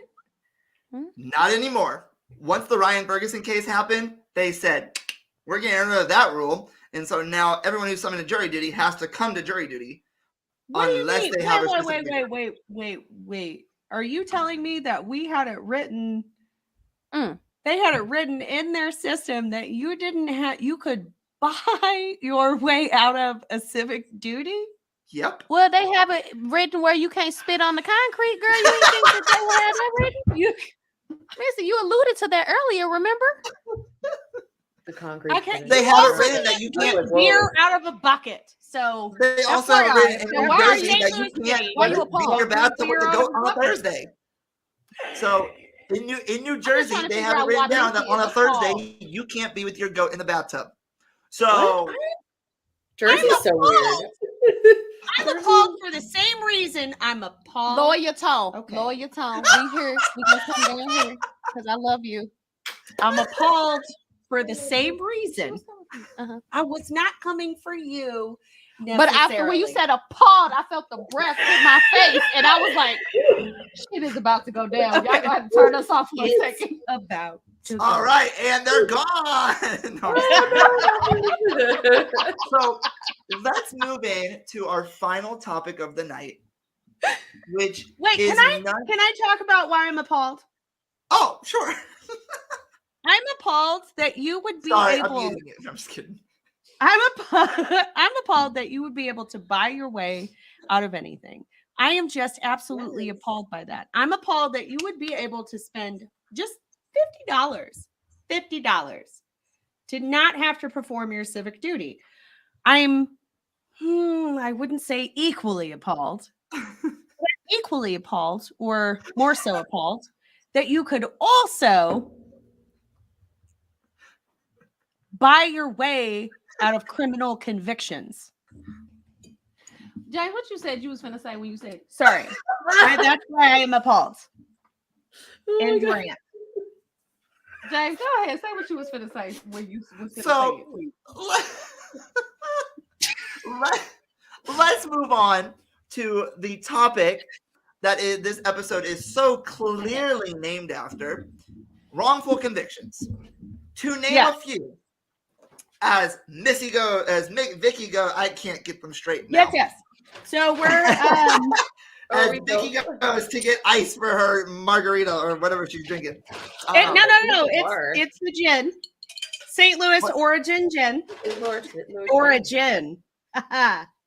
Did you see that there? Yeah, she's behind the bar, so she has to be the bartender.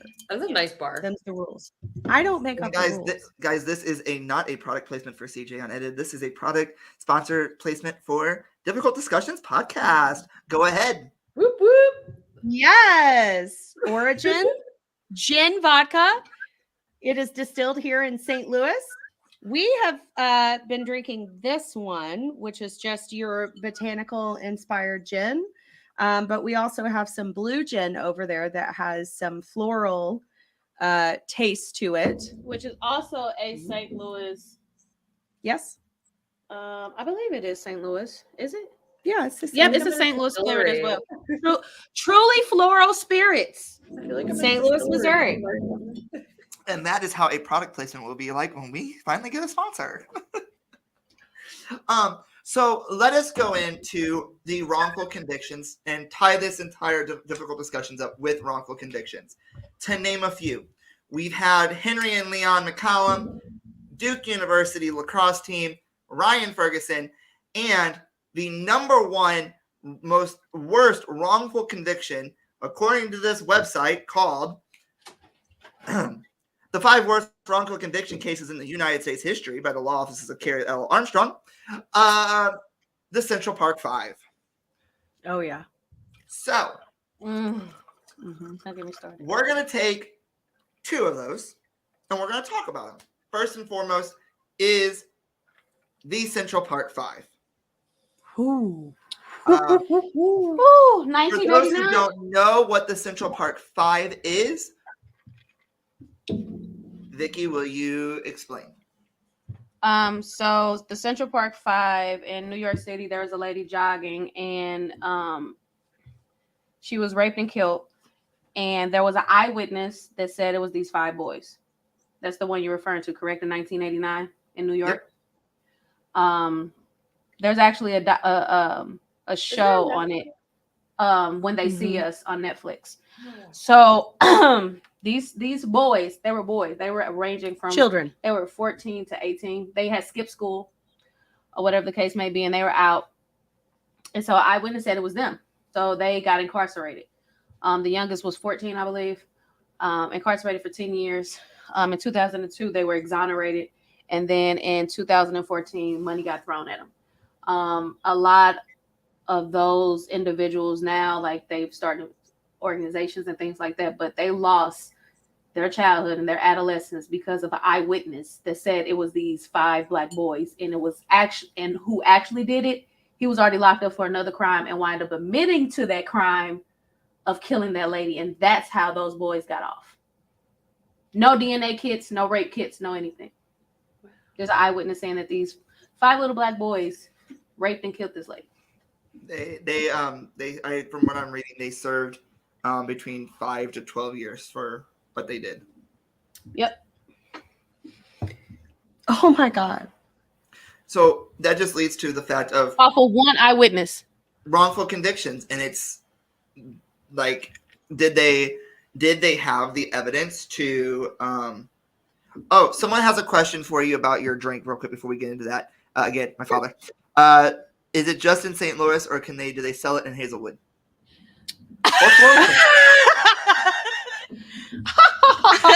So here's a fun little tidbit. They sell it at Total Wines and Spirits. Your Yes, local Total Wines and Spirits. In the gin department. So yeah, it's there. It's very Dad, what you don't know is that you are literally not that far from Missy and Vicky right now. That's not a at fact. all. Very much like Not- 10 minutes. You're like 10 minutes from them. So you're going to go knock on the door. They'll be happy to provide you some. We would. We'll get the gin. But I mean, and these wrongful convictions like that, like one eyewitness who sometimes the eyewitnesses can be right or they can be wrong. And you had one eyewitness who said that it was these people, and then they spent 5 to 12 years in their life. Mm-hmm. I feel like with as volatile as the human mind is, unless you are proven to have what do they call it? Photogenic memory or whatever. Mm-hmm. Basic autism. Photographic Because memory. they have that photographic Yeah. memory. Yeah. So unless you have photographic memory, the way that our brains handle trauma, I would not believe anything that an eyewitness has to say. But this case happened in 1989, and remember earlier we alluded to when were rape kits and DNA, and I think a viewer said what in the late 70s. Yeah. So Late that 70s. was available. That's weird. They didn't use it? Oh, I wonder why, Missy. Huh, that's weird. Weird. You gonna take a sip of your drink? That's weird.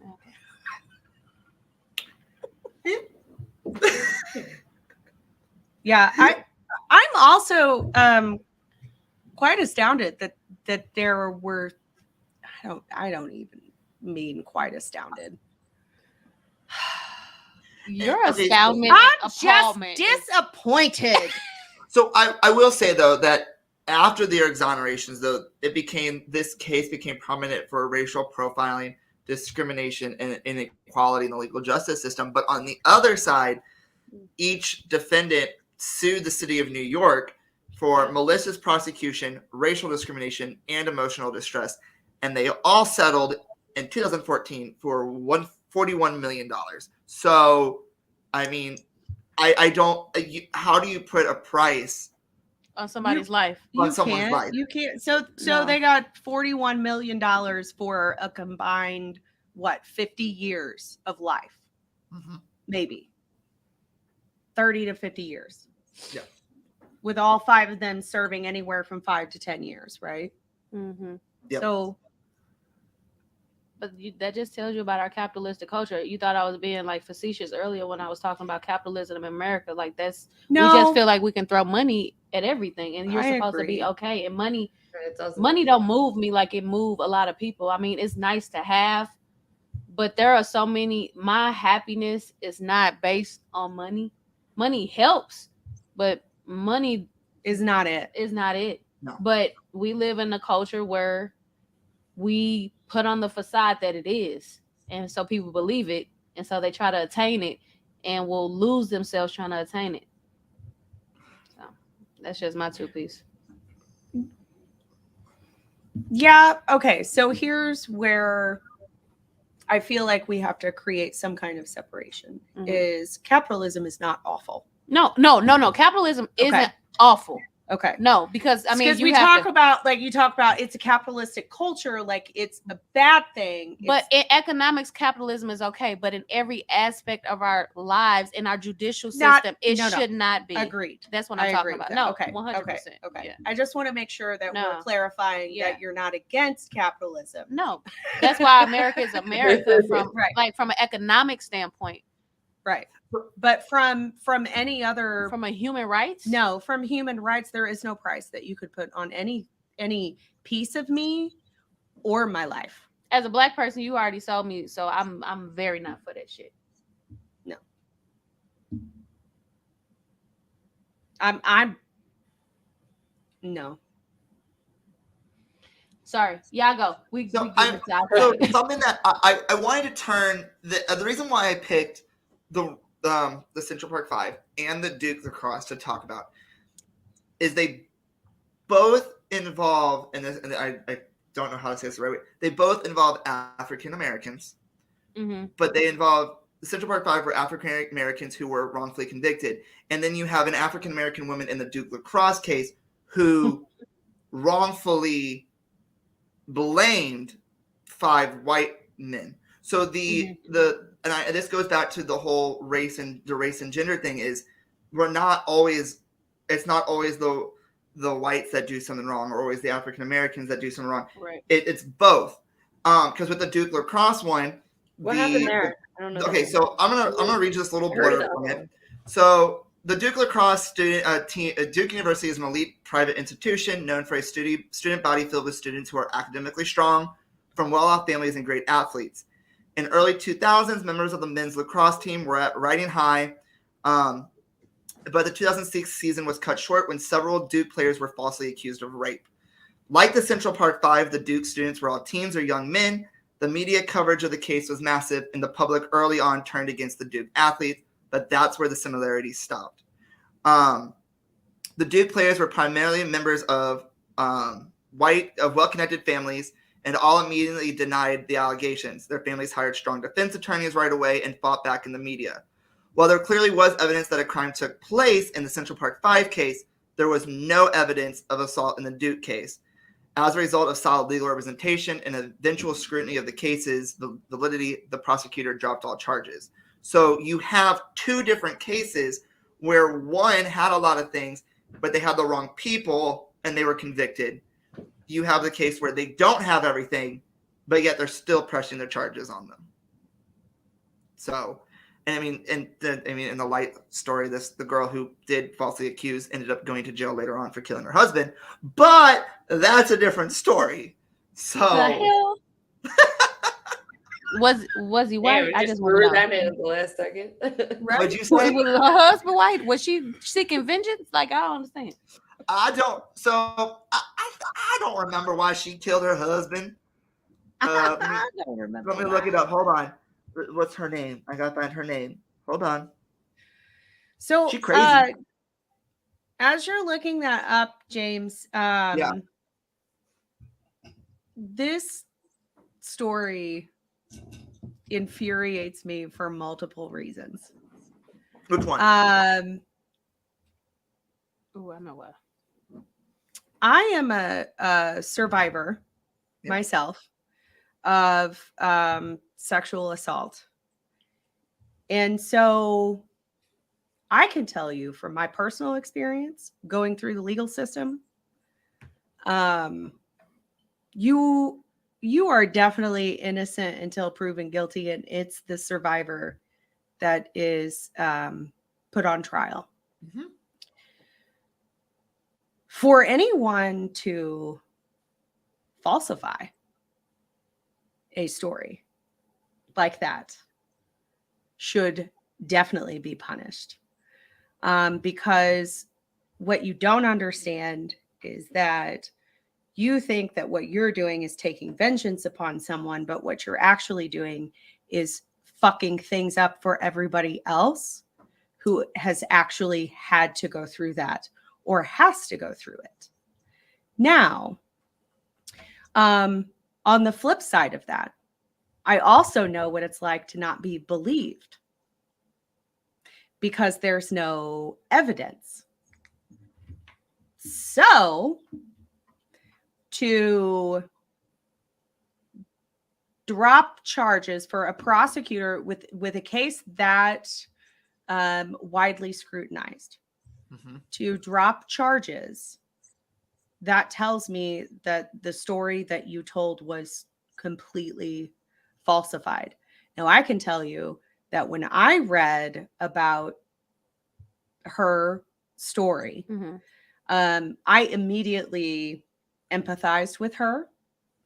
And then heard more about her story and thought, man, sometimes when those cases fall through, it's because the survivor just can't handle being on the stand, or the survivor just goes, you know what? It's just too much. It is just too much to go through all of this. So I lied. I'm sorry. I withdraw whatever it is that I got to do to get the fuck out of this so that I don't have to face this anymore is exactly what I'm going to fucking do. Not because he shouldn't be penalized, not because he's not guilty. Now, flip side, if they are in fact innocent, as they have been proven to be, because we've been talking this entire time about how false and how one-sided or multi-sided our system is. If that happens to be untrue, then shame on you, ma'am, for saying some shit that didn't happen to make it even harder for the next woman that it actually happened to. Yes. And that is something that in this Duke lacrosse one, that it was proven that she lied, because all of the people that she said did the stuff, the timelines just didn't match up with what she was claiming. And so that's eventually she was like, you know what? Yeah, I didn't do it. And timelines can, so here, no, that's cool. But that's the other thing about trauma, right? So because timelines don't, what kind of timelines are we talking about? Because my timelines didn't match up because I thought it happened on this day, only to find out that it wasn't really that day. It was like 2 weeks later. The other thing was, there was one other eyewitness to this, and this one, eyewitness who said some kind of iffy. This was because they were both strippers at this Duke lacrosse party. The other stripper was with her from the moment that girl got there to the moment she dropped that. Crystal Magnum was her name. She dropped her off at a shelter to stay the night. So she was like, this never happened. And that was another thing that also put this case over, was you have this girl that was with her the entire time saying. Is that an eyewitness who could have been paid off by the lacrosse team's family? Wait, they were strippers, not like college students? No, they were strippers. Sorry. Chrissy, does that make it any different though? No, but like, what the fuck are strippers doing on college campus? Well, that's kind of what I was thinking. What are you doing on college campus? Making money. Not on college campus. Duke is like prestige. I don't know. Not on college campus. Just because Duke prestigious don't mean they students are. True. You got no business in a frat house. If they paying you. Girl, no. Girl, no. Girl, no. Girl, no. No, ma'am, Miss Pam. Baby, Miss Pam. I'm not going to front. The Greek world, and let me tell you. Nope, and nope. I was in Greek life, but we weren't. It was not that kind of Greek life. Get your money. I'm not saying don't get your money, but I'm just saying not on college campus. Yeah, if they paid you $100,000 to come to a college campus and you was a stripper, I don't think it should be legal for me to come to college. Underage kids drinking and I don't know. Cash at me. Or Cash App. No, I'm just kidding. Cash App Chrissy. I have her Cash App, so don't tempt me. No, just give her money. Speaking of, I need money from you. I can't stand you. So what we've been saying this entire time is wrongful convictions they happen. They aren't good. And all of these things that we put into, like these topics, the body cameras and stuff, and race and gender and politics, and all that does play a part in the overall aspect of people being wrongfully convicted for crimes that they didn't commit. And like I said earlier, Big Brother is watching because eyewitnesses, they're watching. People are always watching your every move. And I mean, I don't know. Anything else you would like to say before we wrap up? I feel as though, Goofy. if we talk about eyewitnesses, should they have an eye exam prior to Yes. coming on? Okay. All right. Yes. You know, I just want to make sure they Yeah, eyes like work. how good are you how good That's are your good point. eyes? Right. Were you wearing corrective lenses? For your Right, because they bifocals? gonna ask you that if you get pulled over by the police and they look at your driver's license, they gonna see that I'm with it. I'm with it. I'm with it. we I'm need to with make it. sure your That's a eyes good work. point. Also, can I tell you a quick story about being an eyewitness, right? If you're not looking for those things and you don't have a photogenic memory, just do an exercise with me really quick. Look around your room Mm-hmm. for 15 seconds. Okay? Mm-hmm. Wait, and right then, now? yep, look I around. was like, Can we looking do- around. I was like, should we know? Can we do 15 seconds of everybody just looking around their room? Okay, hold on. I have one better. I have one better for you. We have been staring at Missy and Vicky's apartment all downstairs all night.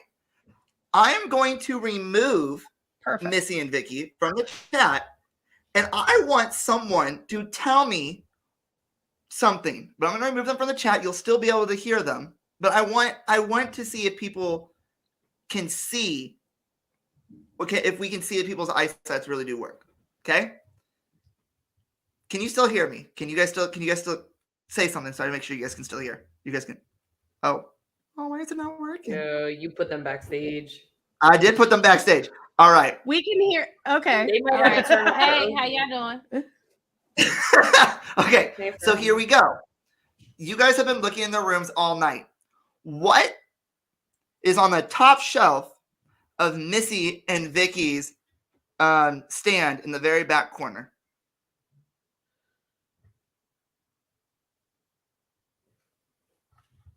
Mommy about to pull up YouTube. Anyone?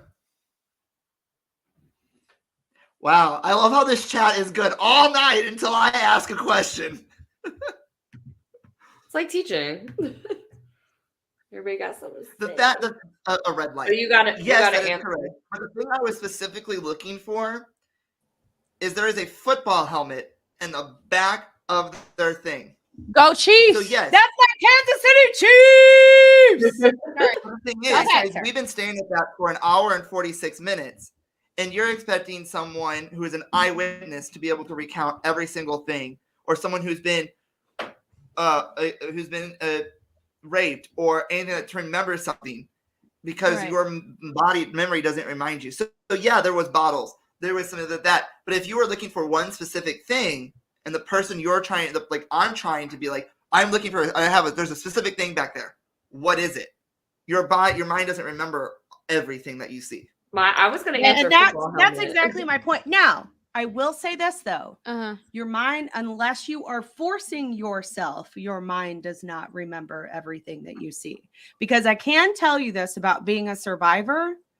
I am memorizing every single fucking thing I can about you, the way you smell, the way you talk, the way your breath smells, how your body feels, if I can feel moles, whatever it is. But I'm conscientiously, like that was my point. If you're not conscientiously looking for something, if I'm not conscientiously saying, you know what, when I walk out of my house today, I'm gonna be a witness of a crime. Can you be blind and be an eyewitness, or can you have one eye and be an eyewitness? This is questions. What kind of fucking? Okay, sorry. I'm just saying. If there are sounds Oh, okay. and vibrations, I'm That's sure the there's eye been like eyewitness. blind people on the stand. I will say, and I mean, I will say they have done something. If anybody loves Law and Order, now I will say that they have done this study, and they did it with Dick Wolf, who is the creator of Law and Order. That by asking certain questions and then asking another question based on what they said, they were able. So, like, if someone was raped and they can't remember anything, they'll be like, "Tell us about what you remember from that night." And so they'll be like, "Well, it was cold out." Okay, tell me about cold. Explain to me about cold. And like they'll start talking, and eventually they were able to get Dick Wolf to go all the way back to his Christmas when he was 5 years old and remember what he did that Christmas. And that is something that they're starting to do now with more rape cases, because when you are being attacked, your brain shuts off half of your one of your lobes of the memory because you're trying to black out that event, which is why you don't talk about and see a lot of people who have been raped remembering everything from that night. Yeah. So. Yeah, that's what I'm saying, that when human beings experience trauma, majority of the time they don't retain all of that experience, and they can't recount that experience, nor could they describe another person. Yeah. You may be able to describe some features, but you're not. I don't know. It seems so. There seems to be so much fallacy in the fact that you can say, "Oh yeah, it was definitely that person. They look like that." I mean, how many times have you looked at a suspect rendering or drawing or whatever it is, and then they finally catch somebody and they're like, "Oh my God, it was almost exactly," and I'm like, fit the profile, right? I will end this discussion. I will end this discussion. We'll go around with one simple statement. You look at your best friend I'm 27 years old. I look at my best friend every day when I see them. And if you ask me to describe what they look like, guarantee you, I'm not going to be able to fully 100% describe what they look like. mm-hmm. So any other little last minute roundups before we move on and end this episode, which Missy and Vicky are going to hopefully stay here so we can like end this show together. But any other things that you guys want to say or... Thank you very much for having us and sharing us with your audience. And I had a blast. Yeah. I don't know about you guys. I had fun. I would say be the change you want to see in the real world. I learned a lot. So You're thank supposed you. to say that. So, guys, if you guys want to follow Missy and Vicky or the Difficult Discussions podcast, their Instagram is @Difficult Discussions. Follow them. Follow them. Hopefully they'll follow you back. I don't know. I don't control what they do. We do. All right. If you want to check out their website, it's www.difficultdiscussionspodcast.com. And if you need the rest of our social medias, because we are also on YouTube, Twitter, Facebook, TikTok.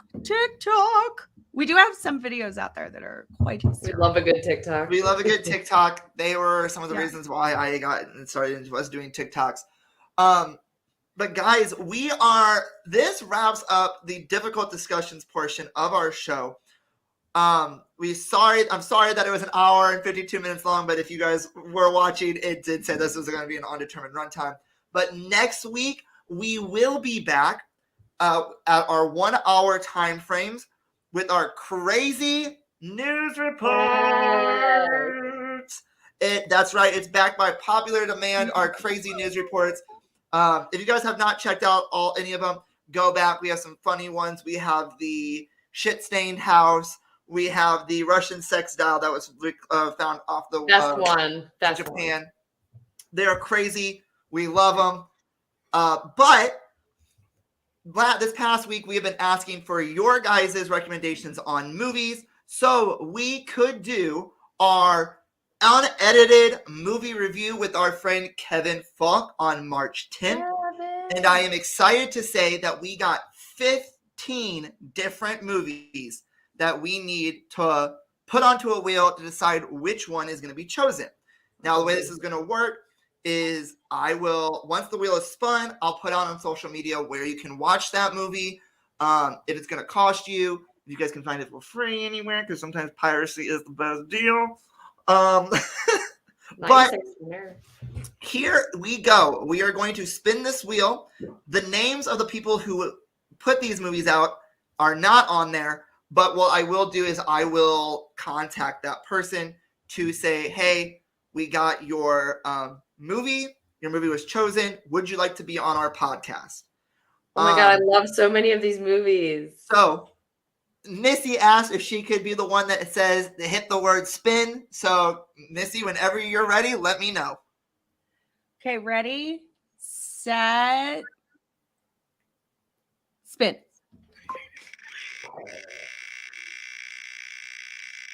Are you supposed to say stop? What is that? No, It automatically stops. Oh. All right. Yes, one I've never seen. The movie that we will be watching and reviewing is Shooter. I have Gang, no gang. idea what this Gang. movie is. gang, gang, Gang, gang, gang, gang, gang, gang. We've seen this movie, obviously. That is Is it good? my boy, Mark Wahlberg. Is it good? What? Marky Mark? Marky Mark. Let's Okay. go. It's Marky a good Mark. movie. Yeah, definitely gonna have a good time watching. I do not remember who told me to put this one on there. I do know who it is. Okay. So we will be reviewing and discussing the movie Shooter on March 10th. If your movie has not been chosen, do not worry. It is going to be still on that wheel. That wheel will be spun every time we have a new show. So we have March, April, May. Then we'll take 2 months off, and then we'll have July, August, September, October, and November. So you got a while. Thank you guys so much for coming on tonight, for being with us. Thank you to Missy and Vicky for being with us. Guys, if you guys want to follow us, our show Instagram is at CJ Unedited Podcast. You guys can also follow our link tree there. It will provide you guys with our merch website, which Chrissy is currently wearing. She is wearing our merch. On the front, it says CJ Unedited. On the back, it says our catchphrase, "What are you drinking tonight?" Is my butt in the camera? Are if you guys want to wearing email us- pants? Yeah, I got my pajamas on. If you guys want to email us just to put in some suggestions of stuff we should talk about, CJ Unedited Podcast. But follow us. Follow us at Chrissy. Go ahead with yours.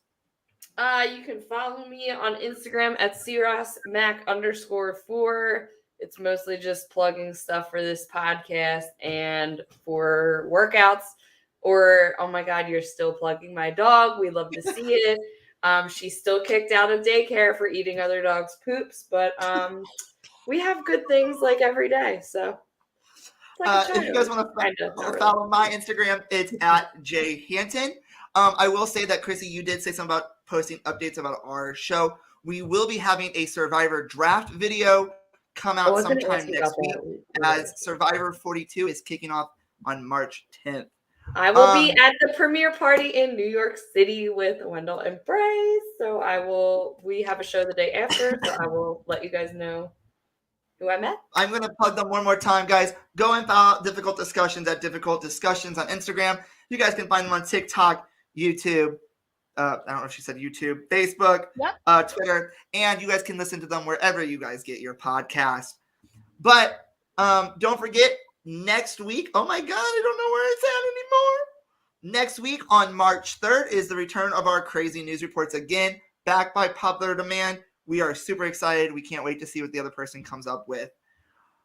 Until then, stay safe, stay happy, stay healthy, and remember to live your life 100% unedited. Good night.